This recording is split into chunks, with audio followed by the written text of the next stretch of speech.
Hello guys, welcome back to another FIFA 21 video. Today I'm showing you 4-1-2-1-2 second variant custom tactics and play instructions. These are pro player tactics and they are very good. I've tried them out myself and they work very well post patch. So you can see 4-1-2-1-2 second shape. No wide players obviously, so no wingers, no left mids and right mids. So it's the very narrow shape here, but with the 4 in the midfield here. So 2 CDMs, a cam and a CDM. So with this shape here you need to be playing the diamond shape, but it does work very well for quick 1-2s, passing it around again up to your striker. So we're going to start with the tactics first and then go on to the player instructions.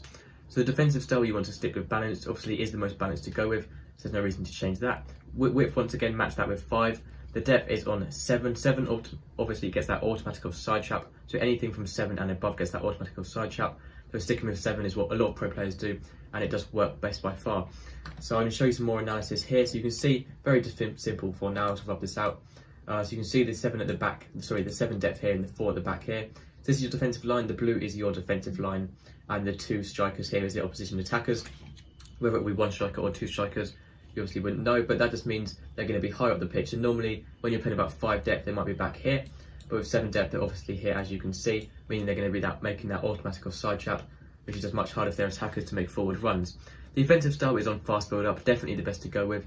So you do want to be using fast build up this formation. Don't even use balanced. Don't use long ball, as long ball gets too many players sort of forward into the box, and you don't want that with this formation. Fast build up works so well to get those quick 1-2s nice and quickly and get it straight up to your strikers. Works really well. So the width is on 5, obviously, quite standard. You can go 6, it doesn't really make too much difference from 5. I wouldn't go below 5, making it 4. 4 just makes it way too narrow. Players are going to be running into each other and there's not going to be enough passing options out wide. But anything above 6 is probably a bit too wide for this formation. You need to be going those quick short 1-2s, so you want to be keeping it about 5 or 6. Players in box use 6 as well. Using 6 just helps slightly overload the box from 5, but it doesn't really make too much difference. The more players you have in the box, the more attacking opportunities you're going to get, leading to more goals. That's why I've gone with 6 players in box. Corners on 3. When you're on 3 corners, it gets your tall defenders into the box, which is much easier to score goals with headers from them. Free kicks on 2s, that's not very important. So now moving on to the player instruction side of stuff. So for both your strikers here, you want to stay central on both your strikers. They're staying in the centre of the pitch, in line with the opposition goal. You also want getting behind on both your strikers as well. This means they're going to be making forward runs past the opposition defenders. So when you have the ball here with your midfield players, you can be passing it straight up to their strikers once they're making a good run through. But obviously don't be too desperate to make that run through. Just keep on passing it around. You've got a lot of midfielders. Just be patient and then get it up to your strikers when they make a good run. That's going to almost definitely lead to a goal and not be wasted by an interception from the opposition. So defensive style, you want to stay forward as well. This means they're always going to be staying at the top of the pitch, not dropping back when defending, and also it doesn't mean they're going to be dropping too far deep when you're on the ball as well, so they're always making good runs forward. So now for your cam, so that's for both your strikers there.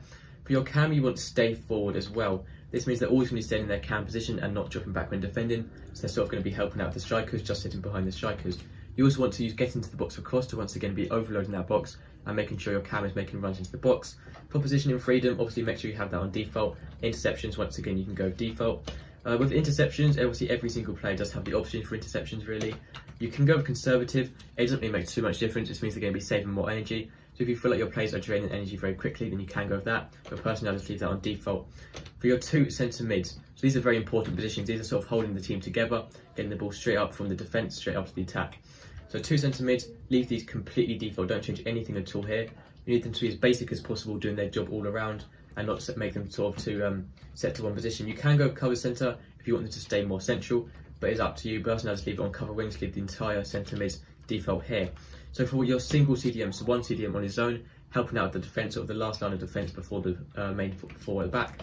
You want cut passing lanes of the opposition, making through balls through to their strikers. Stay back while attacking, so staying back in the CDM position, and also cover centre, so he's staying in the centre of the pitch. I'll show you what I mean here. So if I go to this and then show you what I mean when I say cut passing lanes. So as you can see here, I'll try and get a bit clearer image. This is what it's going to be like. So this is your CDM here. So obviously CDM here is the only CDM on the pitch for your defending side, and you can see here your 2 centre backs are sitting right in between your 2 centre backs here.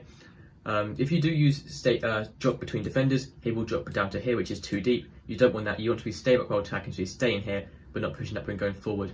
So cut passing lanes means that only opposition strikers are sort of around this area here, opposition midfielders, sorry, around the midfield here, and if they try and make forward balls, so I use blue for the ball, and then if they try and make through balls to their strikers, say their strikers and making forward runs past your defenders. Cut past an enemy means your CDM is going to come across and try and stop that before they can make that ball straight through to their strikers. It might be a bit sort of hard to understand what I mean, but hopefully you get what I mean. And that is what cut passing does. For the centre backs, make sure you leave your centre backs default, never change those. For your full backs, now this is quite different on this formation. You have to have overlap on, so they're saying as wide as possible, making overlapping runs on the outside. And then for the attacking runs, it's up to you whether you want to go with balanced attack or stay back while attacking. If you go with stay back while attacking, they're going to never make forward runs while attacking. They're going to be staying back in the defensive line the whole time and not pushing up when going forward. If you go with balanced attack, it's going to be a mixture depending on the opportunity. But if they do go forward, they can be quite useful out wide. Personally, I prefer stay back while attacking and try and more focus on the midfield on the ball rather than playing out wide, because it also can leave you quite vulnerable to a counter attack when there's no other wide players helping out wide. So personally, I prefer stay back while attacking and overlap on your fullback. And then lastly, for your goalkeeper, make sure you have comes crosses onto your keeper's corner of his line a bit more to defend corners and crosses. That's quite important. And also you want sweeper keeper. This means your keeper's being a bit more aggressive, coming outside his box to challenge loose balls and stuff like that from the opponent. So that is all the custom tactics and instructions. I will do a bit more analysis now just to show you how you can use this in the best possible way. So this is the 4-1-2-1-2 formation. As you can see, I've got it here. If you full screen this, you can get the most out of this. Actually, there's no reason to do that.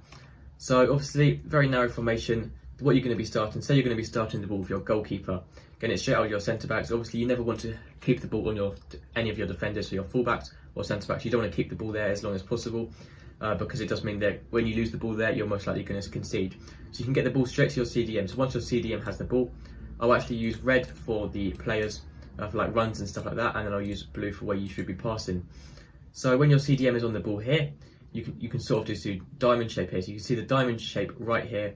That is shaped like a diamond for your four midfielders. You've got your CDM, both centre mids, and your cam in that diamond shape. So just quick passing around, a bit like triangles, but in a diamond shape, giving you more options. And you're just passing it around here. So keep on passing it around, and then both your strikers up here. I'll actually use black for runs, blue for ball, and then red for the players. So your two strikers obviously need to make forward runs to the opposition's goal.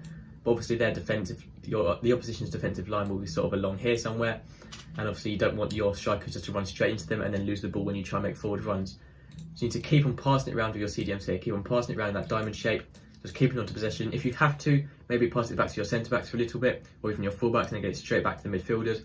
But then keep on waiting until your strikers make that perfect run where they're definitely not going to be intercepted, because you want to make sure that every run you make, it's going to be worth it, and then you can get the ball straight from either your cam or your centre mids straight into either one of the strikers, whichever one's made the best run.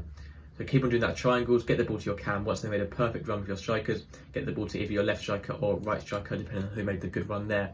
So I hope that is quite clear what I'm trying to say here. And if you're playing out wide, maybe for the fullbacks do make a good run every now and then, they might make a good run forward.